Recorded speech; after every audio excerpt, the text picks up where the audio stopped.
Hello नमस्ते सेवा साथीहरू। आज पनि मैले नयाँ भिडियो लिएर आइसकेको छु। नयाँ भिडियो चाहिँ के को भन्नुपर्दाखेरि पानीपुरीको रेसिपी लिएर आउँदैछु।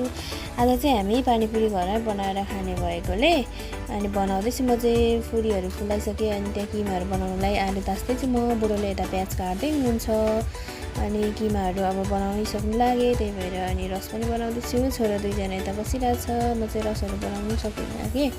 अनि त्यसपछि अब हामी खानको लागि तयार हुँदैछौँ। साथीहरू हेर्दै जानु होला है भिडियोहरू सुरुदेखि अन्तिमसम्म के कस्तो लाग्छ है साथीहरू। अब हामी चाहिँ खाँदैछौँ। यहाँ बुनु छोरा दुईवटा बुढा बसेर खाँदै हुनुहुन्छ अनि मैले चाहिँ भिडियो बनाउँदैछु अनि मेरो फेरि बुनुले बनाउँदै हुनुहुन्छ। अब मैले चाहिँ फर्स्ट बाइट खानु लागेको छु साथीहरू सुरुदेखि अन्तिमसम्म भिडियो हेरिदिनु भएकोमा धेरै धेरै धन्यवाद। के कस्तो लाग्छ सल्लाह सुझावहरू दिनु होला भन्दै नयाँ साथीहरूले पनि सब्सक्राइब गर्नु होला अनि कमेन्ट लाइक सेयर फलो गर्नु होला भन्न चाहन्छु भन्दै फेरि अर्को नयाँ भिडियो ल्याउने बाचा गर्दै बाई बाई साथीहरू।